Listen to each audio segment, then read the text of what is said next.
Díobh gach duine fáilte rascaí chlorella an seo an Cluiche. Hello everyone, welcome back to another video on Cluiche. My name is Séamus Brady. I'm joined for this one by Matthew Hurley, the Gaelic Statsman. We are going to do a preview for the upcoming weekend's action. Of course, the main fixtures that we're going to preview in this are the two Camogie Top Division League Finals, so the 1A and 1B finals, then the Leinster Football Quarterfinals and the Ulster Football Quarterfinals. We have two of them this weekend, Down versus Antrim and Fermanagh versus Armagh. So Matthew, week 2 of the Football Championship, we have the Camogie League Finals as well, and we also have the Christy Ring, Nicky Rackard and Laurie Marr Cups kicking off. So another bumper weekend of action.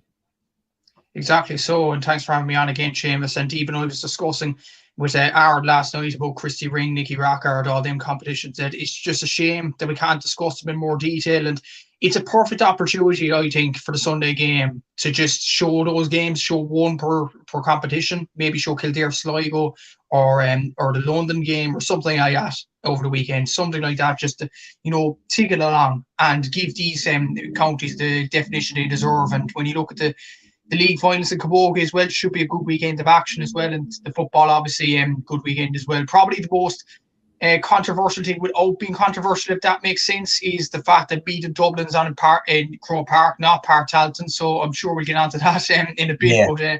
But yeah, good weekend to look forward to again. Certainly is, and we're going to start off with the silverware that's on the line. So the Division 1A Camogie League Final takes place this Sunday in Croke Park. It's Galway against Tipperary. Tipperary, of course, were the ones who ended up topping the table. Galway had that late push where then obviously they beat Cork in the game that ultimately decided their place in getting into the Camogie League Final. Tipperary have been very, very impressive. Obviously, Emer McGrath has been their main attacker. She's carried the form from the Ashburn Cup straight through to the league. Galway, on the other hand, are a team in transition, of course, without players like Sarah Dervin, but they still had the McGrath sisters there going strong. This is an interesting game. Exactly so, and obviously since Sarah O'Donovan and off the ball yesterday, trying to get a better insight into this Camogie final, and did scores myself as well. And but it looks at things, it could be 50-50 to call this, because Tipperary have looked the best of the league so far, and there's no doubt about it. They beat Galway in the league already. Galway only lost their game to Tipperary and won the rest of them. And we might have argued that Galway could have lost a few players like Sarah Derv and all them. Niamh Kilkenny's actually come back into the team. She came on as a sub against Cork, and actually she was missing last year because she had a son last year. So to come back after that, that's absolutely brilliant from her. And as well as that, Niamh Mallon from Down. I'm not sure that many fans know of her, but she's been absolutely brilliant for Down and scoring wise over the last few seasons. She's actually come into Galway this year, so it should be a good impact sub off the bench. You have Niamh Nyland coming in for her first full year. You have Sabina Rabbit, a young player there as well. And obviously, Carrie Dolan, she scored 38 points in the league. So Galway still have some threats. But Tipperary, I think if they win this league title without Caughtavan as a team, Caughtavan will be back in May, according to Sarah. That would be absolutely huge if Tipperary managed to do it, with the likes of Kilkenny, Cork and Galway all standing in their way. And to beat Galway twice, if they managed to do it on Sunday, would be nothing short remarkable for this Tipperary team. And Dennis Kenny would be absolutely thrilled, I'd imagine, with the performances that they have given. So, an interesting game on course this Sunday. It's hard one to call, really. It certainly is. And the point you're making as well about being without Caughtavan is very, very valid, because she's their all-star. She's their all-star forward. She was the absolute main centrepiece of their forward line, and her goal against Antrim was one of the goals of the championship. She's a brilliant forward, fantastic operator. And we were talking about in other sports as well, how important it is to get that victory in Croke Park to win national silverware, and especially for Tipperary, given that along with Waterford, they've been the two that have been trying to break into the top three of Galway, Cork, Kilkenny. How important would it be for Tipperary's psyche going into the championship to have beaten Galway in a national final in Croke Park?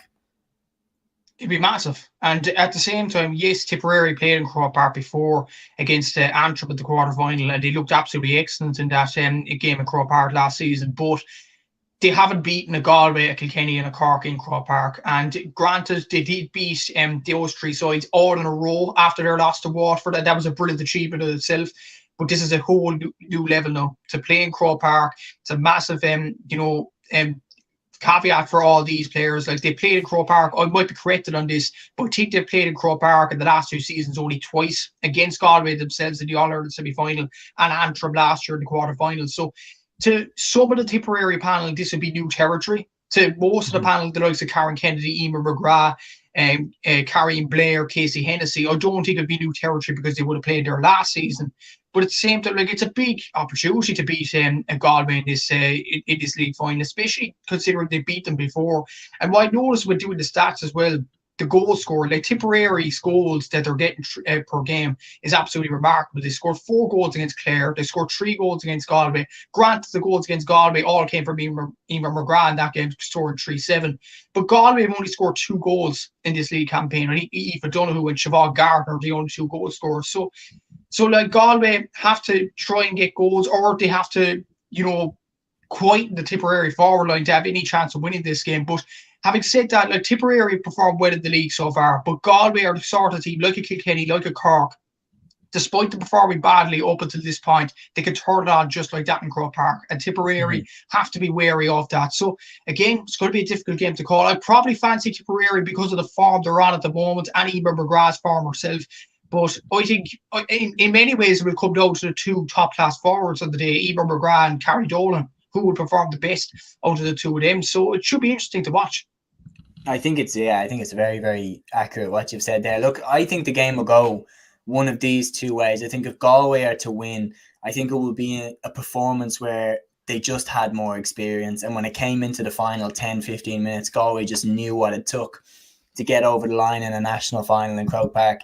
Whereas if you look at Tipperary, I expect if they're going to win, it's going to be because of flair. I think if Tipperary win, they'll score 3 goals, and that will be the key in them winning. Like Emer McGrath will get 2, Karen Kennedy might pop up with 1 or stuff like that. That Casey Hennessy's another fantastic operator. She might get 1. Those will be the key differences. So I'm saying either Galway by experience or Tipperary by flair. And I'm probably going to agree with you. I'll just narrowly shade it to Tipperary based on the momentum that they've been in. I think it's a massive opportunity for them to potentially cap off the league by winning it. And then Division 1B, this is Dublin against Wexford. It's going to be in the Set 2 arena. This is a really, really interesting game because Dublin have quietly moved along, whereas Wexford, on the other hand, have blitzed through everyone. I mean, like, the performance they put up against Antrim was absolutely extraordinary. I think they hit, 10 goals or 12 goals 12 against goals, Antrim? Yeah. Like, literally an outrageous tally. They've looked like they're just too good for this division.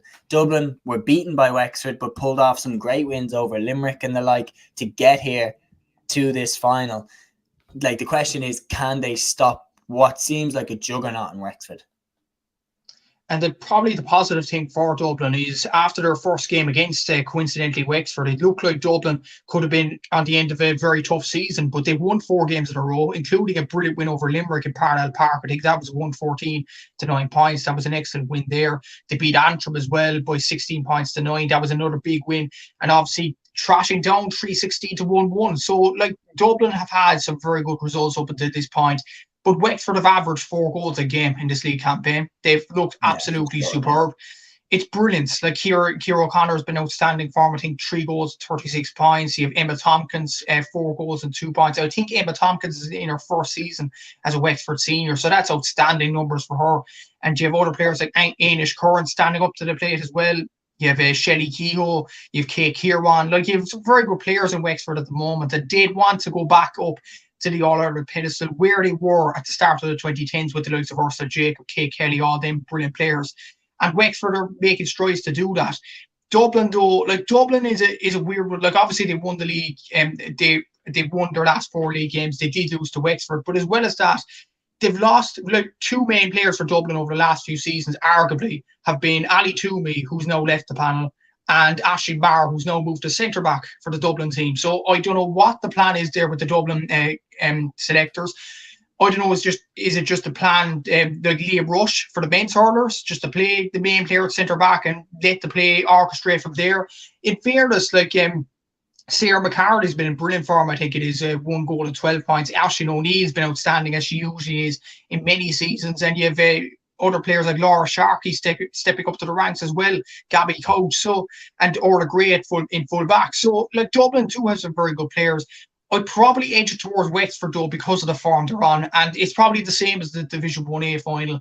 But yeah, I'm going to go for Wexford to win this game. But Dublin will test them all the way. And the key for Dublin, I think, is to stop Wexford's supply of goals, because if they can do that, they'll go a long way into trying to win this game.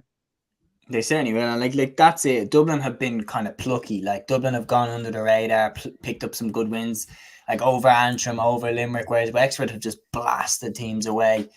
And it's difficult to see Dublin win this, to be honest, because Wexford have just seemed like they're on a one-way ticket out of the division from the get-go. They've just looked like they're too good. And the form that they're in, they're carrying it with them. I just can't see Dublin stopping them. Look, Ash Maher is, outstanding, and moving her to centre half back does take her threat away in the forward line. It's going to be difficult to see, can the scores be matched up there? I know we have the Gannon sisters and everything like that. It's difficult to call, but I probably will go with Wexford to take that, which brings it into our preview to the Camogie League Finals. We're going to move on now to the Leinster Senior Football Championship quarter-finals. And we're going to start off with the game that's taking place at Croke Park on the Sunday. Dublin are playing against Meath, and on paper, obviously, this is the two biggest rivals in the Leinster Championship, but realistically, Dublin haven't lost a match in Leinster since 2010. Only Michael Fitzsimons and Stephen Cluxton were on the panel the last time that Dublin lost in a Leinster Championship match, and there is not one player playing in the Leinster Championship outside of Dublin who has a Leinster medal after Ross Munnelly retired. So my question is, can this year be any different? Simple answer, no. I'm sorry. I don't want to be a party pooper to anybody watching this podcast, but Dublin are going to win Leinster, and I think that's fair to see. But I think the main story coming out of this, there's a few main angles coming out of it, considering it's such a one-way ticket for Dublin to go on and win this game. Number one, what opportunities are there for Paddy Covington, Killian McGuinness, all them players, because Brian Fenton, as it stands, is out of the game, and I think he will be out of the game because of the suspension after the red card against Derry. How will Dublin go in midfield? Will Paddy Covington start? Will Killian McGuinness start? Yeah, so far they've listed it midfield. So far it's Tom Lahiff and Kieran Kilkenny is the name pairing. Okay, so I doubt Kilkenny will play there. Killian McGuinness is listed at centre forward, so I could see McGuinness maybe going to midfield. Yeah, I think that would probably be the main thing. Like, you'd normally associate McGuinness as a midfielder, wouldn't you? And Kilkenny as centre forward or wing forward and around that area. So what's really interesting with Dublin though, man, they went with Brian Howard's at 5 and Sean Bugler's at 7 again. And you wonder, are they trying to do something with Sean Bugler where he's like a Conor McCarthy-esque attacking wing back? I don't think it would be a bad plan, especially in Leinster, where Dublin are going to win games. Maybe it's worth just trying out somebody in that sort of area. But yeah, it'd be interesting to see how their influence is curbed without Brian Fenton in the team from a Dublin point of view. And another thing as well, and I mentioned at the start of the chat, why is this game on in Croke Park? I don't know. I know there's the Camogie beforehand, but this game should be on in Park Talton. Make it an atmosphere, and I guarantee you, if this game was on in Park Talton, there'd be a lot more excitement around it in the build-up to this game. But the fact it's on Croke Park, it's so obvious that Dublin are just going to run rings around Meath, which is a shame, because Meath has good young players in that team, like Jordan Morris. If he starts, James Conlon scored 1-6 for playing against Longford. You do have some excellent young players in Meath, and Colm O'Rourke. It'll be interesting as well, and this is my third point. It'll be interesting to see what tactics Colm O'Rourke will come up with. Because I remember Meath teams in the past, in 2019 in particular, they played very defensive football. They were very solid. They tackled Dublin at every opportunity. Conor O'Callaghan and Kieran Kilkenny weren't getting any space. But then up front, they produced one of the worst attacking performances that I've ever seen. Hitting 18 119 to 4 points. That was the final score. Yeah. But in fairness, like, the defence held up well in the first half until they tired and things like that. But the attack was absolutely... Conor McGill at fullback, and I remember Donald Keoghan was outstanding as well. But it was just attack from Dublin, and it was just Meath repelling everything, but they had nothing going down the other end. And I remember Mickey Newman kicked a point just on half time to make it that Meath didn't go in with no score. But it was a whole other, you're right, it was a whole other level of embarrassing. That 2019 final, because it's like they were just abject up front. And the thing was actually, and I was told this by I think to study this by Morris Brosnan. It was after the Leitrim and New York game last year, and he asked me on Twitter, "What is the worst attacking performance that you recorded?" And I looked through the stats and everything like that. That was the worst attacking performance. 18% shot accuracy. I remember that. Like, that was absolutely tragic in many ways. But what I am saying is, to take it back to this game, what will Colm O'Rourke come up with? Will he play defensive football like Andy McEntee did back then? Or will he go full throttle the way that Colm O'Rourke on the Sunday game has elaborated that he wants his teams to play open attacking football with no fear of kicking the ball? It'd be very interesting to see that. I do think they have to, stay compact in defence though. Look, if they don't stay compact in defence, Conor O'Callaghan could get a run of them, Kieran Kilkenny could get a run of them, and as soon as their confidence goes up, bang, bang, bang, the goals will just go in. So it'll be interesting to see how Meath actually set up for this game too. Well, that's it. And like the reality is that now in back-to-back years, Dublin have ripped teams apart in Croke Park who have been fairly confident. 2022, Kildare beat Dublin in the Allianz League and then came to the Leinster final and decided to go man-to-man, and Dublin annihilated them. Last year, Louth actually put it up to Dublin in the league in the last game of Division 2. I remember yourself were both on Aaron's live stream and I was at the game, and Louth really put it up to Dublin. And then what happened in the Leinster final? Louth got ripped to pieces. So for Dublin, it's like for Meath, they have to watch very carefully that they don't overstep, because what Dublin have shown me in the league, which is very like what they showed in 2019, is that they'll be 5 points up and then bang, they're 12 points up in the space of like 10 minutes where you're like, whoa, what happened there? It's very like the Mayo semi-final of 2019 where all of a sudden, bang, they turn it on, they hit 2-2 in 5 minutes where you were close to them and now you're not anymore. And Meath need to stick with Dublin for as long as possible. I think if I were Meath, I would try and take a lot from the Monaghan performance last year in the All-Ireland semi-final, because Monaghan were able to hold Dublin for a long, long time in the All-Ireland semi-final. And I don't think Dublin will be at the same level that they were at in the All-Ireland semi-final last year against Monaghan in terms of how much they're gearing towards that game. And yet Monaghan held Dublin for such a long time and eventually ran out of steam. But I think if Meath look at that and say, well, we have a younger team. Monaghan did have an older team. They were still relying on McManus, Darren Hughes, all into their mid to late 30s. Meath can look at that and go, we have a team full of lads in their 20s. We should be able to go for 70 minutes. Our conditioning should be at that level. And we do have the players to give Dublin problems. We have Jordan Morris. We have Shane Walsh. We have Jack O'Connor. We have Matthew Costello. We have players that can give them real trouble. So they need to back themselves. They need to believe in themselves. Because I genuinely do wonder, from a Meath perspective, if the Meath fan was coming into this game, what would be worse? Would it be worse to go down by 7 points where you didn't even try? Or would it be worse to go down by 15 where you went for it and you had Dublin for a little bit, but then Dublin put you away?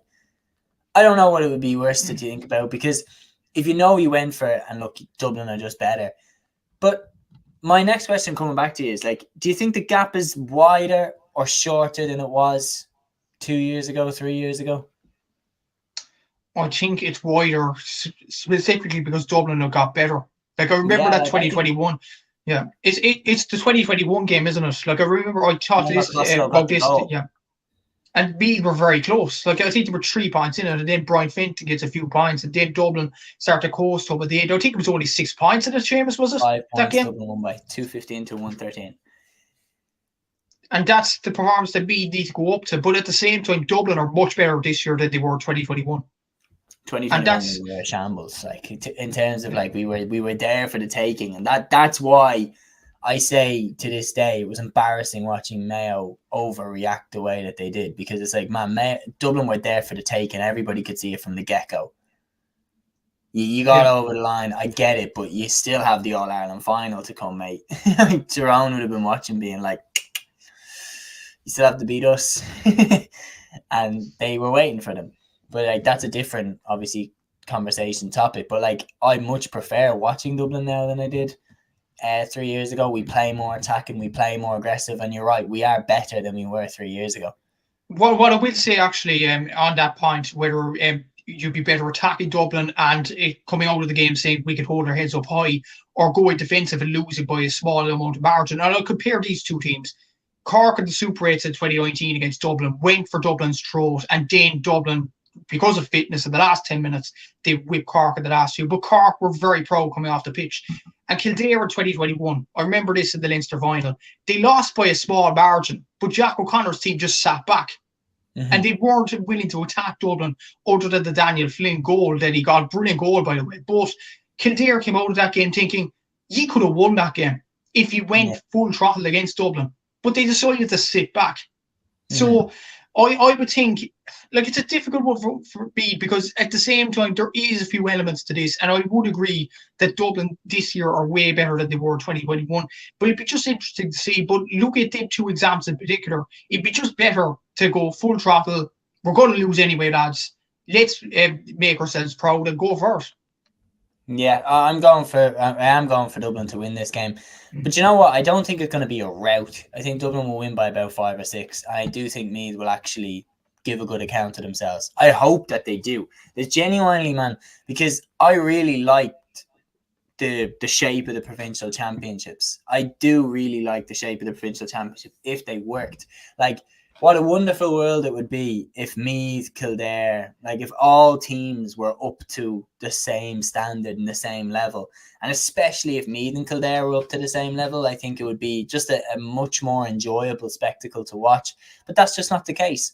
And Meath haven't been close to Dublin in a long time. And I am slightly rooting for it to be a very competitive game. I want Meath to really put it up to Dublin, because Leinster football needs Meath. Leinster football needs Meath. Leinster football needs Kildare. We need these teams to step up and challenge Dublin, because the Leinster Championship has just been a joke since 2010. There's only 2 players on the Dublin squad that have ever lost a Leinster Championship match. That's Stephen Cluiche and Michael Fitzsimons. There is nobody outside of Dublin currently playing that has a Leinster Championship medal after Ross Munley retired.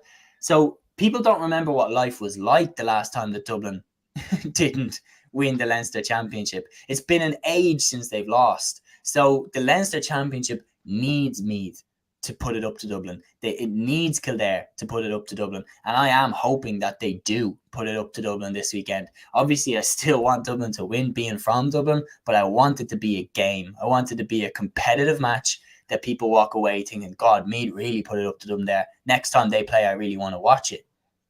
Because that's the thing, is that jeopardy is what draws the crowd. Not being sure of the result is what draws the crowd. We know what's going to happen. Dublin are going to win. Yeah, exactly. And I'd be in the same boat as yourself. So I think everybody in the country would want me to put it up to Dublin. Will it happen this weekend? I don't think so. I think it'll be close to 10 points, to be honest, Seamus, because of the fact it's on in Croke Park. If the game was on at Park Talton, I would say it'll be about 5-6 points. I think Meath would definitely drive them closer. But just on a point of teams putting it up to them, Wexford in 2011, I remember they were going to win the Leinster Championship for a bit in that game in the final, and then an own goal, and then suddenly James McCarthy scores a goal and Dublin are going to win it again. But that's another team that needs to come up through the ranks. We'll talk about Wexford in a bit there, but more teams need to come up to Dublin's level, really, and that's the main thing about it. We're both saying Dublin to win the game, but I wanted to get your opinion on it, Seamus, throwing it back to you about it being on in Croke Park. What do you think of that? Should it have been on Park Talton or Croke Park itself?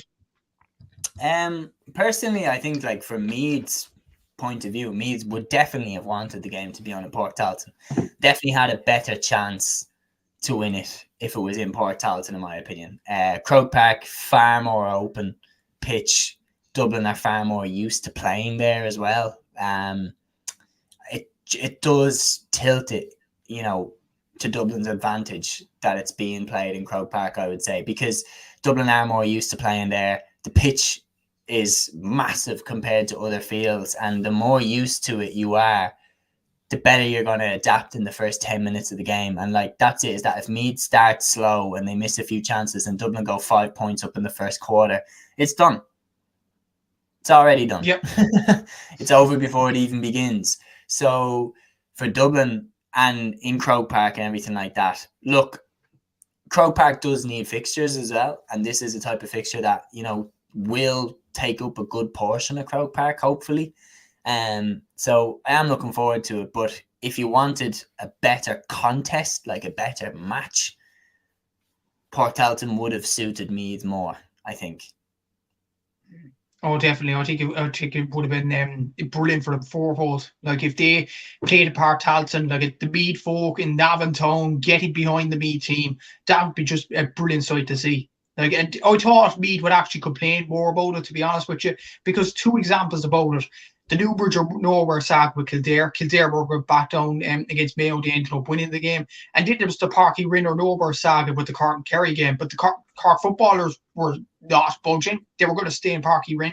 I thought there'd be a bit of siege mentality about that with Meath. Didn't seem to be that way. It was kind of difficult to see it that way. But look, it's on in Croke Park. I suppose it'd be good for the Camogie as well. Like Sarah Donovan was mentioning off the ball again, that it would be good that the Dublin Meath fans would actually go into the stadium to watch Galway and Tipperary towards the end of the Camogie final. That might be a positive as well. But look, I'd be personally, I'm just against the game being on in Croke Park. In all honesty, I thought it'd be on Porthalton. I thought it would have been a good thing for me to gain a bit of confidence before the All-Ireland series. Yeah, no, I do agree. And like the reality is maybe Meath under Colin O'Rourke are trying to think about the benefits in Croke Park, that like this is more experience playing in Croke Park. Maybe O'Rourke wants to play that open, expansive attacking football, and maybe that's why he wasn't too budged about, standing in the way of it. It's difficult to know. It really, really is difficult to know. But Dublin Meath and Croke Park, we've had some epics. Let's hope for another one. And whoever goes through from this game, we both think it's going to be Dublin. Dublin will end up then playing one of Laois or Offaly. They clash in O'Moore Park. This one's interesting because you've got two teams on slightly different trajectories. You've got obviously Laois, Division 4 champions. They're up in Division 3. Offaly just about survived in Division 3. So they're at the same level now, but Laois are on the come up and Offaly have kind of stagnated. So it's difficult to know who's going to take this one. It is, because both sides are kind of on even kind of levels, if you like, for these sides. But Laois are probably going with more confidence after their few wins in a row in Division 4, obviously beating Laois from Croke Park. Offaly, like the games they did win against Wicklow, okay, that was a brilliant win from them. But the game against Limerick, that was in the melting pot. And that's a Limerick team that have lost 12 games in a row. So you don't know where this Offaly team are. And you'd want Offaly to, take out the finger a small bit, because you look at the players that they do have: Jack Brynett, Cormac Egan, Lee Pearson, Declan Kelly there as manager. The under 20 crew from 2021 are coming all back together nearly. Like, you think, why aren't Offaly doing better than they should be? And I think Offaly need to have, a good year this year, because you looked at them last year, promised so much, getting to the Leinster semi-final, taking out loud extra time, and then they get hammered by Wexford in the Tailteann Cup. And you're thinking, where is this Offaly team going? So I think, honestly, it'd be great for Offaly to win it. I think it'll be a positive for them more so than Laois. I think for Laois, they're already having a good season. Look, Laois have been on the back burner for a few years now. They've won their title in Croke Park. I think they'll be happy regardless. I do think this will be a tight enough game with a few goals added into it. Maybe there'll be a bit of excitement and the rivalry that's there at the Midlands as well. I tip Offaly to win it slightly. I do think there's young players there. I do think they need to show a bit of more potential, and they are showing. But then there's the question as well. They know that they're going to play Dublin and Croke Park in the semi-final. So will there be an urge to win this game as well for either of them? So that's another question that probably needs to be thought about this weekend. Yeah, I get what you mean. I mean, like, if you look at it from a Laois perspective, the last time before the Division 4 final that they made it to Croke Park, they got absolutely pounded by Down. I think it was 8-16 to, or 8 goals, 16 points to something ridiculous like that. And I know they scored 8 goals anyway. They annihilated them. And it's like, for Laois, if they get back to Croke Park and they're playing Dublin and they've risk facing another annihilation, it's bad for your mentality, because then you kind of associate Croke Park with getting thumped. And it's just like, that's probably not good for their mentality going into these games. Offaly, on the other hand, I do agree with you. Like, look, they were plucky against Limerick and they were kind of lucky to get that victory. And whereas on the other hand, Laois, there's something smooth about them under Justin McNulty. They really, really took Leitrim to the cleaners in that Division 4 final and looked the better side. I am going to go with Laois to win this. I just think Laois will carry that momentum through from the Division 4 final. And I think that they'll be able to shade it just about. Awfully kind of seem like they're in the lurch a bit. Like they're waiting for these under 20 lads to really take over. And I think they're in the patch where they don't know whether to stick or twist. They don't know whether to go with the more established stars like Keane Farrell, Niall McNamee. They don't know whether to go with them or to, throw it all on Jack Bryan, Cormac Egan. So they kind of end up in this nether zone where they don't really do either of them. And that's what was a big problem for them during the league, in my opinion. I think it's going to carry in to this game. And I do think Laois will shade it just because Laois are more aware tactically of what they're going to come with. They're more aware of where they're going to get their scores from. They know it's Evan O'Carroll that they're going through. I don't think Offaly know who the main man that they're going to go through is. This game also is kind of ringing from the similar hymn sheet in that we could see a shock on the cards here in this one. I mean, Kildare go up against Wicklow this weekend at O'Moore Park, and Wicklow beat Westmeath.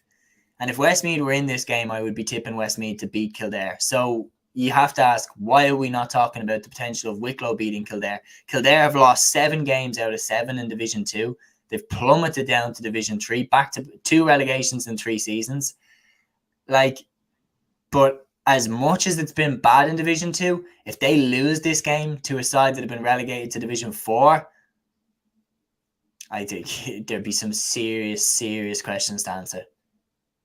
To be honest, if Kildare were to lose this game, you may as well pack the bags.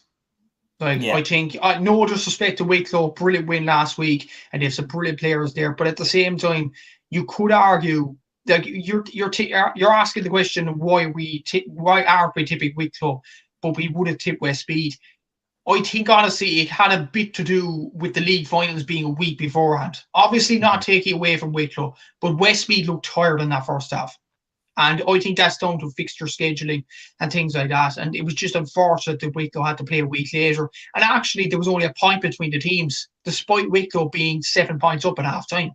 Mm-hmm. So I would say for Kildare, it's a game where they have to show that they care more than anything. Yeah. This is a huge, huge game for them. They have the quality. There's no doubt they have the quality. And they do have players that can turn up. I see them in Páirc Uí Chaoimh when I was at the Cork Kildare game. And I see the quality that is in that Kildare team. And they look really, really good. But I also seen once a team goes wrong for them, like the Tommy Walsh goal scored at the edge of half-time, they fold. Something bad happens, they capitulate. That can't happen in the Leinster Championship. And I think Kildare have to win this game. I think the pressure's off Wicklow. I think this is an opportunity to create history for this Wicklow team. But I fancy Kildare just to get over the line in the end, because it's just a must-win game for them. If they lose this, the questions for the Kildare camp and Glenroy will be absolutely astronomical towards the end of it. So, yeah, I back Kildare to win it. And I think Kildare actually did well against Wicklow last year in the Leinster Championship. Someone was pointed out to me on a YouTube video last time. And actually in 2020, people were saying that Wicklow would cause a shock against Meath. But it turned out Meath scored 7 goals past them. Jordan Morris scored a hat-trick. That was during COVID. And Meath kind of showed up the doubters then. Will it be that sort of game, or will it be the sort of game that was there last year? We don't know. But look, I think Kildare should get over the line anyway. They have to get over the line. If they don't, there'll be serious questions asked. There certainly will. And do you know what it reminds me of? This game for Kildare is so dangerous. It reminds me so much of the Carlow Rising game that they lost to Carlow in 2018. Carlow were coming up, they'd obviously been promoted out of Division 4 and they seemed to be on the crest of a wave, but nobody saw them beating Kildare. And then the late goal from Conor Lawler, just bang. And that was the Kildare side under Cian O'Neill. But that came around because Kildare were squabbling amongst themselves. They weren't on the same page. Once again, there was disputes. And that was the same Kildare side that went on then to beat Mayo off the back of the Newbridge or Nowhere thing in the qualifiers in 2018. So we've seen this before. A Kildare side that undoubtedly has the potential, that is squabbling amongst themselves. And now you have a team like Wicklow who, while they don't necessarily have the quality that Kildare have, are united. And they're all pulling in the one direction. and they could beat Kildare. Like, I really, really think they can beat Kildare because, like, when you're not united as a team, you are more susceptible to turn on each other. As you said, if anything goes wrong, if Wicklow get an early goal, this could implode. Like, because they aren't working with goodwill. They've lost 7 games out of 7 in Division 2. And, like, so Wicklow have already beaten Westmeath and they've turned it around. They've got a load of goodwill behind them. They've got a load of momentum behind them. And as you said, they know they got nothing to lose. So for Kildare, like, the talent is there. They didn't become a bad team overnight. Like, they were a Division 1 side in 2022 and a worthy Division 1 side at that. Very unlucky to go down. And 2 years later, you're telling me they're useless. They're not. The talent is there. But it's just a question of, are they as united as Wicklow? Definitely not. So will that be enough for Wicklow to be able to turn them over? I think it might be. In all honesty, I am still going to shade it to Kildare because I can't wrap my brain around how Kildare could possibly lose this game. But I do think it's possible. And the genuine truth is, it's one of those that if I'm putting my life on it, I'd go Kildare. If it's a cheeky bet, I'd put it on Wicklow. Like, I genuinely think, because I think it's one of those things where, have you ever heard that quote that's like, they can't beat us, but we can definitely lose to them. And I think it's like, in this situation, I don't think Wicklow can beat Kildare, but I think Kildare can lose to Wicklow. Because I think Kildare are just imploding. So it's a dangerous game.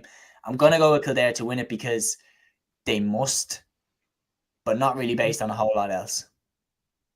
Yeah, like, it's a difficult one to call. I'm saying Kildare as well because honestly, it is a must. And you look at the Sam Maguire Tailteann Cup things. Kildare, there's no ifs or maybes. They have to win this game to stay in the Sam Maguire. And that has to be an angle that they could think about as well. So, look, they have to win this game, Kildare. If they don't win this game, I'd be seriously worried about them. And I was trying to gain a bit of positivity for them after the Cork game. I thought that they kind of turned the corner with that performance. But then against Louth in the last game of the season, they looked to shadow themselves again. Mm-hmm. So, like, it's a hard one to judge with Kildare. And they do have the players. There's no doubt about it. They reached the last 2 under-20 All-Ireland finals. So surely they cannot be that bad. Johnny where's Doyle. All those players gone? Exactly, yeah.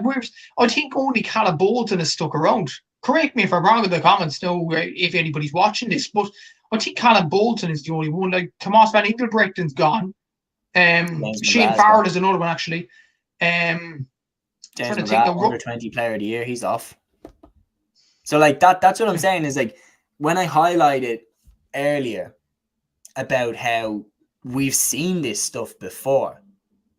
2018, they had the players, and again, it was still very much your Daniel Flynn's, your Kevin Feely's, your Kevin Flynn's were Kildare's best players in 2018.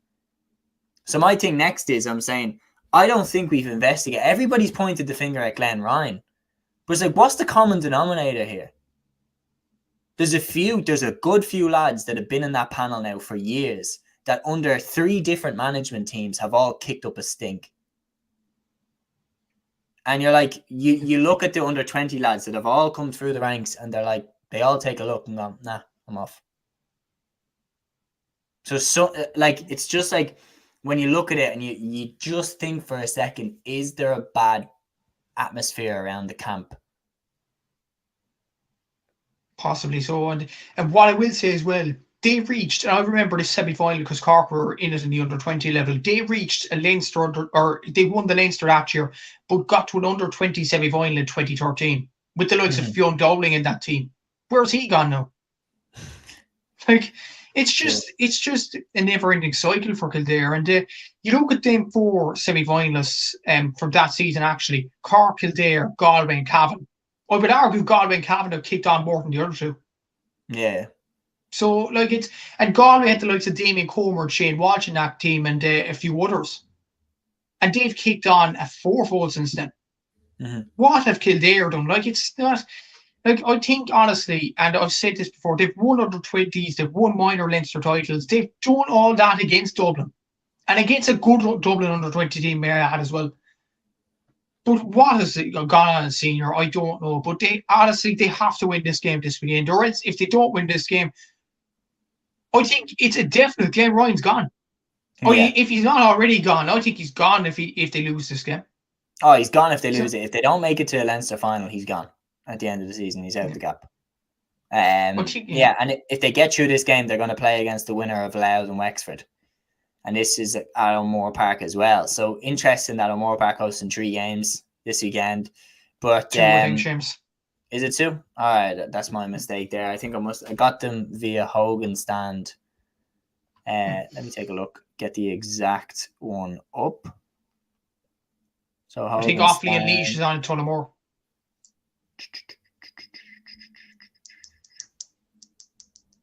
Leinster. It's on Hogan stand. It says Laois Offaly at O'Moore Park, and then for Sunday it says O'Moore Park for Kildare, Wicklow, and Louth Wexford too. On the Hogan stand. So I don't know. Something's wrong somewhere, but we'll go with it anyway. Louth against Wexford will take out the name of the stadium. We're not sure. So Louth Wexford, very, very interesting game. This one, obviously, you've got Louth who consolidated themselves in Division 2. Obviously, very, very keen to show that it wasn't just Mickey Hart that had made them good, but then Ger Brennan comes in, they carry on that momentum and stay in Division 2 for another year. Wexford, very unlucky not to get promoted out of Division 4, and then they really stamped themselves in the Leinster Championship by annihilating Carlow in round 1. This one could actually be a bit sticky for Louth. It could be actually, and just as a matter of interest, I do think this game is on in O'Moore Park as well as Kildare and Wicklow. Just unsure about the Laois and Offaly game. I'll have to check in a sec. But yeah, it's an interesting game considering like Louth aren't as bad as Kildare in togetherness or form. But Wexford have been brilliant over the last few games. Like I think Aaron, a great friend of ours, obviously Aaron Prendergast, follow him if you haven't already, Gaelic Games Fan TV. He actually put up a post about the form of Wexford on his Instagram. And looking at that vein of form, they got 10 points out of a possible 14 in Division 4. They only lost 2 games. The games they did lose were against Laois, a team that were over the hills and far away, and Leitrim threw a controversial last-minute penalty. So Wexford have done brilliant over the last few games. And against Carlow, they absolutely bossed that game. And it seems like the likes of Mark Rossiter, Sean Nolan, Glenn Malone, Ben Brosnan, they're all shipping in and doing really well for Wexford. Liam Coleman in midfield. The big but is, though, I think, honestly, if Wexford were playing Kildare, I'd fancy Wexford personally because of the form they're on at the moment. But they're facing against a Louth team that seems to be together. Like, you have Samuel Rice still there, you have Kieran Downey, you have Ger Brennan there as manager. What is my question about Louth? And I'm not questioning their brilliance over the last few seasons and their togetherness. I question, is RD kind of a home comfort for them? Because when you look at the league, they only won 1 game outside RD, and that was against Kildare team that we mentioned. Were an absolute rabble.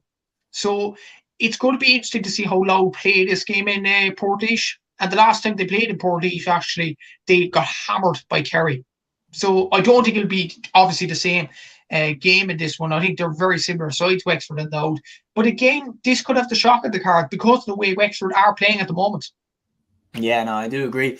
It could have the shock in the cars that Wexford have, the forwards that are on fire right now, like the likes of Mark Rossiter, Ben Brosnan still going strong. Obviously, there, Liam Coleman at centre field. The reality is, I think that the league matters more than it's ever mattered before. Because it's so close to the championship, and I think Louth's experience of playing against Division 2 caliber opposition will do them the world of good in this game, and I do think that Louth will take it. I will go with Louth to win, but I do think that Wexford will make it tricky for them at stages because of the form that their forwards are in. So that would lead us then with 2 Leinster semi-finals, Dublin versus Laois, if I'm concerned, and Louth against Kildare, and then your one is Louth against Kildare on one side, and then Dublin against Offaly. Would we both be going for a Dublin-Louth Leinster final, or do you think Kildare could beat Louth?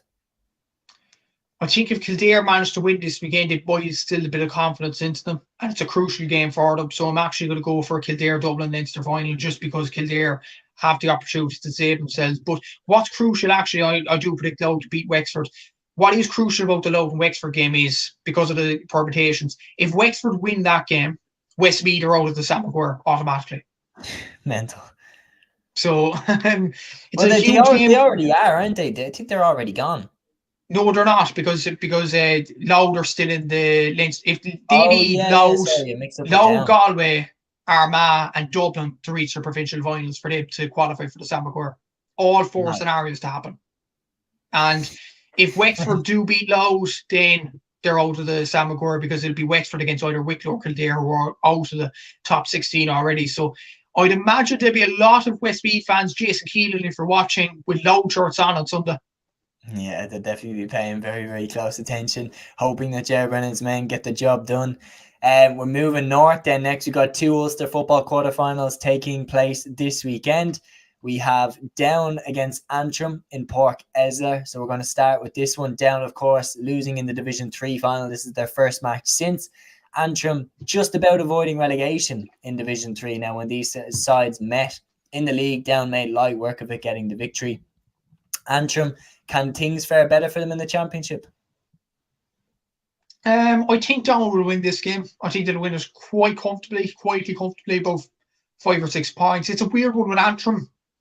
Like Andy McAtee seemed to be getting a tune out of them at the start of the league. Then, coincidentally, the Down game came in the league, and then they flattered to deceive later on the campaign, and they very nearly went down.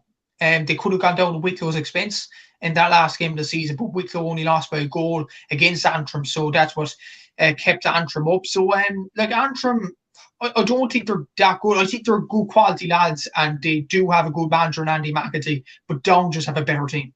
And they do at the moment, like Owen Murdoch in midfield, Liam Kerr in the forwards, Pat Haverin, and you've Conor Rafferty, a brilliant manager as well. What is interesting, and I looked at the team sheet for Down, and somebody pointed it out this before, I can't remember who it was off the top of my head on X, that Marty Clark was announced as coming back into the Down panel as goalkeeper, and yet he hasn't been on the panel for any games yet. So I don't know, is that just PR stunts or what it is with Down? He's still in the management team, so he's there somehow. But yeah, I think Down will go on and win this game, but they have to. Like, it's crucial for Down to get to a Leinster final, or Ulster final rather. If they don't, then they are in the Tailteann Cup for another season. So yeah, I think Down will start as they hope to be to go on and win this game. Yeah, I do agree with you. I think Down will take it. Look, I do fear slightly for Antrim in this game because Down are the type that can sniff out if they can really put a beating on you. And if they feel like they can, they really go for it. And Antrim do tend to play a bit more open football under Andy McEntee. So it'll be interesting to see what they come with. I am going for Down to take it. I don't think it'll be too difficult to think. Down by 6 for me. Bringing us on to the second game. This one slightly more interesting. Fermanagh against Armagh. Two sides that played in Division 2 in the National League. Fermanagh, so unlucky to go down. So unlucky to go down. I think if Maurice Shanley didn't get that goal for Cork, I think there's a very good argument that Fermanagh would have stayed up.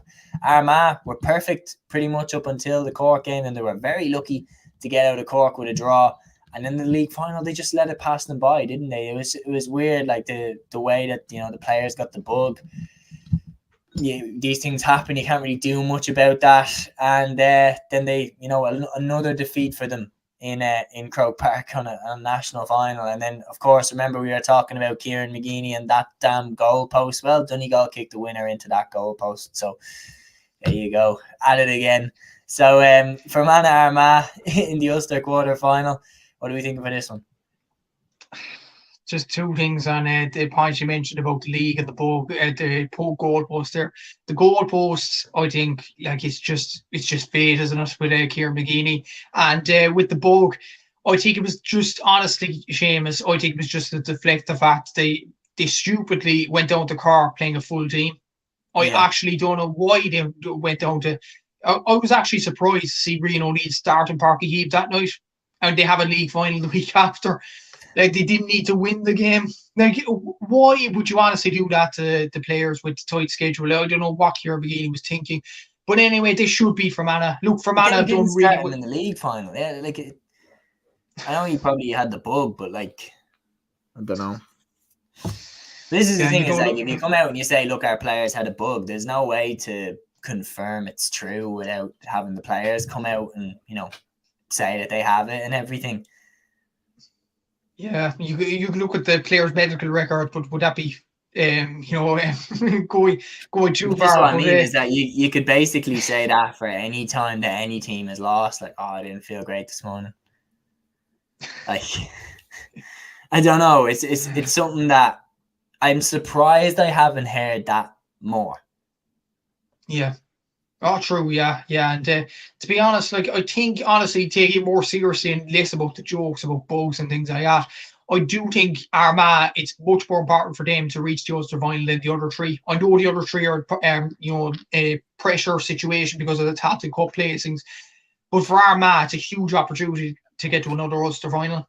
I don't care. Like this is basically laid on the plate for Armagh. They're a Division 1 side facing against Down at the lower end of Division 2, Fermanagh in Division 3, and Antrim at the lower end of Division 3. Like Armagh have been dealt the easiest side of the draw rather than the likes of Cavan, Tyrone, and all them. So it's a big opportunity for them to reach an Ulster final. I think they'll win at the weekend. I think Fermanagh will put it up to them at stages in the game, but like it'll be very interesting to see what the scores at half time. If Fermanagh really put it up to them at half time, it'll be interesting to see what Armagh's buyback will be like. So I would say an Armagh win, but it is absolutely crucial that they do get to an Ulster final. It certainly is, because like, without being disrespectful to any of the teams that are on Armagh's side of the draw, it's the best draw Armagh could have possibly got. Like, they've stayed away from everybody who is in Division 1 and Division 2 apart from Fermanagh and Cavan. No, it's not even Cavan. It's just Fermanagh, isn't it? They have to get by Fermanagh, Down, and Antrim to get to an Ulster final. They're staying away from Tyrone. They're staying away from Donegal. They're staying away from Derry. They're staying away from Cavan. They're staying away from Monaghan. They're all on the other side. So Armagh have been gifted an easy chance. Not easy, but like definitely an easier chance to get to an Ulster final. No doubt about it. So it's up to them to take it. Like, it's really up to them to take it, because these chances don't come easy. And like, I can personally, in my predictions at the start of the season, I said I think it's going to be a Derry Armagh Ulster final again. I think that Derry will be the team that eventually get through the other side of the draw. I think that Derry are just unstoppable right now. And then please, God, do not let them wear the same colour jersey again, because that was literally disgusting watching the screen, and red playing against orange. It was rotten looking.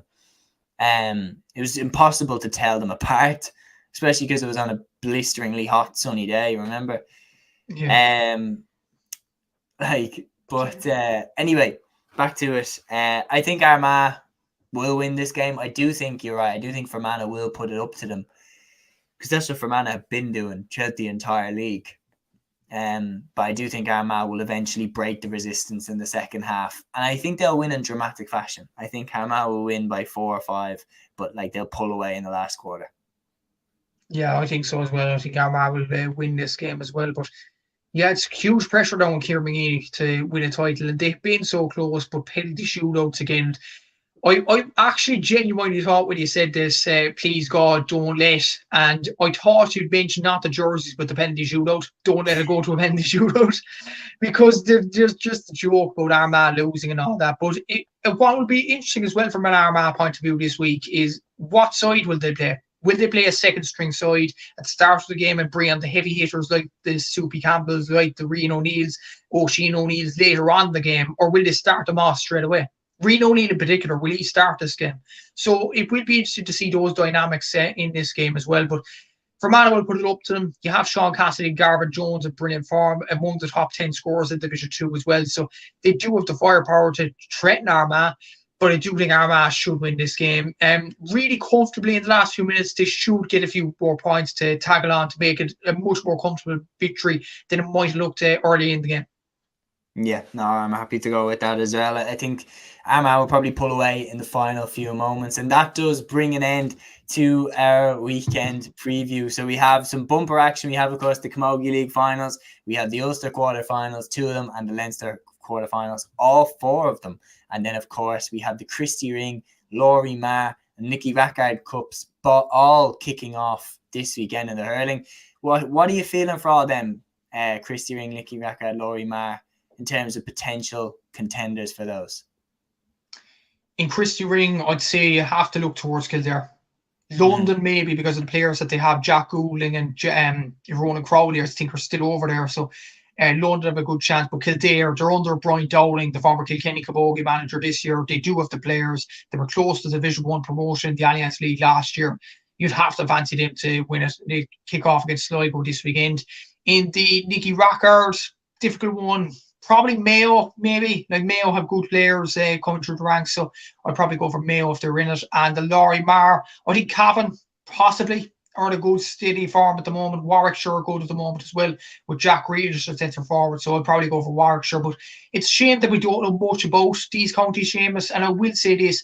The Sunday game has opportunity this weekend. Please, if you're watching, you're probably not watching this now, but please, if you're watching this, show these games on Sunday night, because it gives them exposure, it will give them the recognition they deserve.